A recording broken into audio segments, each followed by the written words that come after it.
All right, guys, hold on. Before we get going, I gotta talk about this because this is the coolest thing freaking ever. So you know Lamp, our freaking mistress Lamp right here. Lamp does the dirty work. Lamp has brought us some big fat nasty tendies a couple times. Check out what was just made for me. This is the coolest birthday gift. This is the sickest thing ever. Lamp on, baby. Holy Toledo, look at this. Lamp off, lamp on, lamp off, lamp on, lamp off, lamp on. That is the coolest thing ever. It even changes colors. Look at this. You got white, you've got blue, you've got, I think, orange. Holy Toledo. But this is even the coolest part. Check this out. So everyone that's watched my channel for a while knows that my stepdad, my pops, he passed away about 5 years ago. And on the back here, this is from a guy who referred to himself as Pops, right? This is the father of someone I work with. And on here, he wrote, "Your father would be proud of you." I'd be lying, man, if I didn't say that made me feel some sort of way when I got it. That was a really cool gift. That was a really cool thing to see. So I wanted to shout that out. And now we get back into the video. So you know how she freaking rocks and rolls, baby. What is up, everybody? Welcome to Trey's Trades. We freaking talk fast and don't skip class. I like to say that I'm not a financial advisor or expert. So take what I say with a grain of salt. Let's get into the video. So today, my friends, my family, my fellow Gorilla Game, we're going to go over the update here for ticker symbol AMC. We're going to go over the Ortex data, the short volume percentage. I want to go over Stocko Tracker, the call options that are currently in the money, as well as about how many shares are available to borrow. Finish this off with the technical analysis. And today was kind of a boring day. It was doing this, right? That consolidation up and down, up and down, up and down, at a pretty tight range of $58-ish to about $60. It hit 61 immediately at market open just briefly, and I want to show you a comparison of how this looks next to Torchlight and Clove, because I think this is going to actually show you what's really going down here, right? On a day-to-day basis, if the stock isn't ripping, going up, right? You might have that feeling in the back of your mind like, oh man, this might be done, but I'm telling you, this is absolute strength, and I'm going to show you an example of what it looks like for a stock to not have healthy price action. So without further ado, baby, let's get into the video. So we're going to start off here with Ortex. I want to go over the current utilization and the short interest change because I think these are the two things that I saw talked about the most on Twitter and YouTube today, right? Utilization went down. Why is this, right? Does this mean that some shorts have covered positions? Does it mean that some shares on loan returned? Well, my simple answer to you would be no, because the shares on loan has remained the same. In fact, it's actually gone up in the last 7 days to 91.09 million total shares on loan, which is a difference of about 4.64%, which leads me to believe utilization is the entire pie, right? So 88.6% utilization means that all available shares are to lend out right now. 88% are on loan. Well, if no shares were returned, you still have 91.09 million total shares on loan. That would just mean that there are more available shares to lend at this current moment in time. There are some people out there, whether it's banks, institutions, firms, we don't know who the borrowers are by any means, but that just means that they're taking on that extra risk of allowing more people to borrow stock if they would so desire to do so. So don't be stressed out by the utilization. In the short term, this could actually drop that cost to borrow. It didn't, for the time being, it's still sitting at a maximum of 19%, which is, that annualized interest rate that shorts will pay on their positions. But that's just the short term, right? So that's kind of what you've got looking up right now. In fact, that utilization going down just means that there's actually more ceiling on the stock, right? Remember the last time the shares on loan and the short interest are so vastly different, a lot of short covered positions, then the actual short interest report came into Ortex and they adjusted it. The short interest is actually higher than they'd estimated. It was like 10 or 11% of what they were estimating, and they adjusted it to about 12.5. So who knows how many of these actual shares on loan are shorted into the market. They're claiming it's about 70.4 million, up about 0.42% today, but it could be higher, right? I always take the worst case scenario. I say worst case scenario out of 85% of exchange reported data, you've got about 70.4 million total shares on loan, not including failure to deliver, not including any sort of naked short positions, not including these algorithmic tradings, the high frequency trading, right? This is just purely the numbers that are available to us. And that trend is that the short interest is going up. So a good thing to see. Short volume percentage, you're still in that consolidation zone, right? So these shorts are still about the same. It's doing this, it's going up, it's going down, going up, going down, right? And this consolidation phase,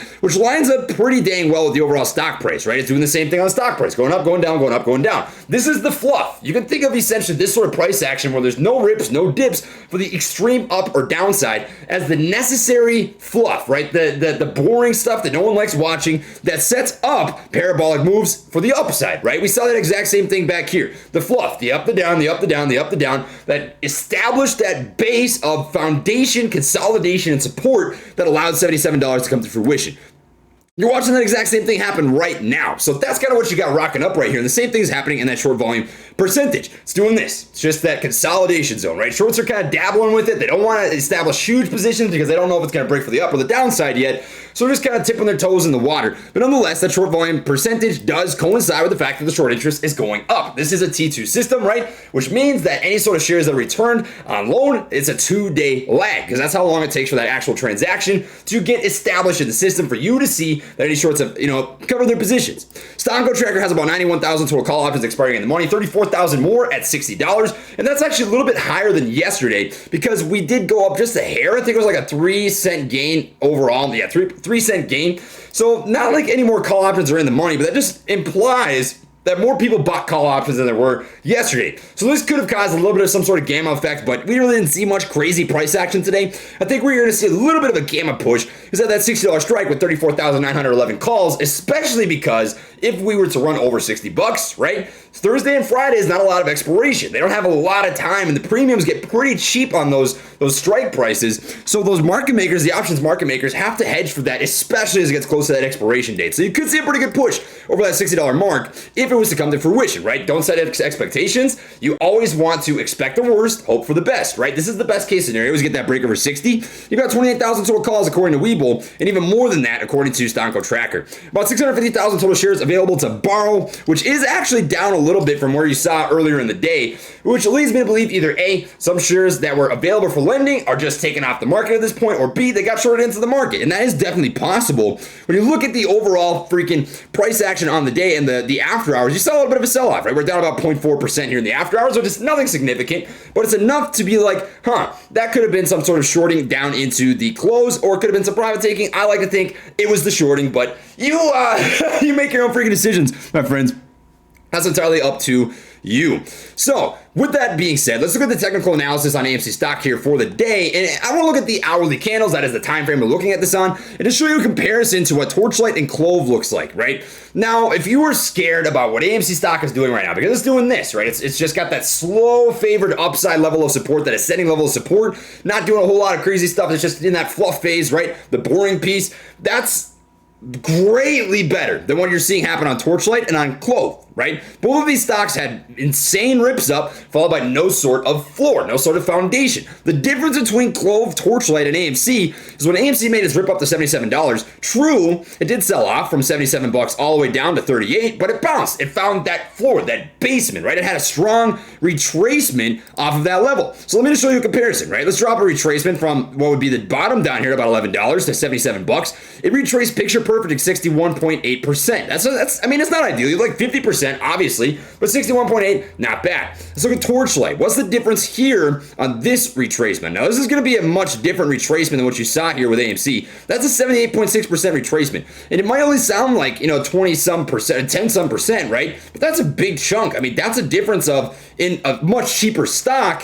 $4.90 at 621. That'd be a bounce down to 621 instead of all the way down to under $5. And that's a wide difference. I mean, if you were to look at AMC and make that same comparison, you'd be looking at, let me just redraw up this Fibonacci retracement. You'd be looking at a sell-off instead of down to $30-some, down to 26. I mean, that's a big difference, $10 freaking dollars. So that's the difference between what you're seeing happen in Torchlight, Clover, all these different sort of stocks. AMC's strong. This is beautiful. This consolidation phase is not sexy, right? This is the same thing that we saw between $5.50 and $6.50. It's the same thing you saw between $9.50 and $14. It's the boring shit in the middle. Like it's the lettuce in your freaking cheeseburger. No one gets excited about the lettuce in the cheeseburger. They get excited about the burger. I started stuttering because I get excited about the burger. I mean, you can just see I didn't start saying lettuce. So you get the whole picture, right? This is the boring stuff. It's the stuff that's like, oh, big whoop-de-doo, right? We just had another day of doing this. But that's fine. I'm kicking my feet back, man. I'm kicking my feet back because I know that this boring stuff, the fluff in the middle of your burger, man,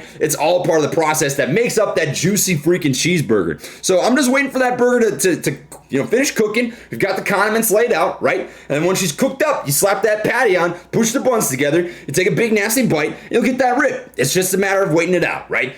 Who knows? I could be wrong. Maybe it ends up going for the downside. But so far, man, this is bullish. This is as bullish as it gets. You've got a beautiful upside level of support. It bounced off this Fibonacci retracement zone down to $51, almost picture perfect. And once it gets this retest of that $63 zone, you're looking good, right? If it gets a break over that, $70 would very easily come to fruition in my personal opinion, right?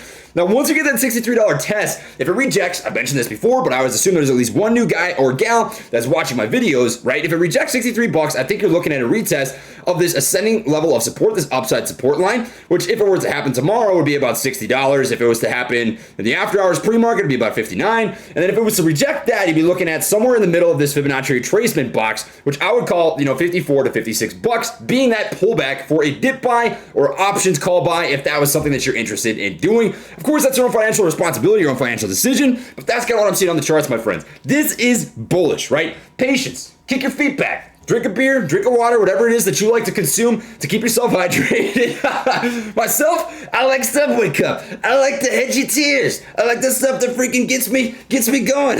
You know how it is. But nonetheless, just kick your feet back, man. I'm telling you. If looking at the charts right now is stressing you out, just freaking turn it off. Set a price alert. Walk away. Go get some grub. Go hang out with your family. Go kick back at the pool, the lake, whatever you want to do. Don't stress about it. I'm chilling right now. This is the stuff in the middle that you just gotta wait out. If you're looking for another upside run, another rip on AMC stock, just gotta kick your feet back, man. It's all about the process. It's all about the journey. And I love the journey, dude. That's the most beautiful part of any sort of story is reading the story, not necessarily the end. So that's what I've got for this video. Much love to everybody. Blah, blah, blah. I know people drop a like and subscribe. Everyone do, my friends. Catch you on the next one. Light taps, baby. Much love and peace.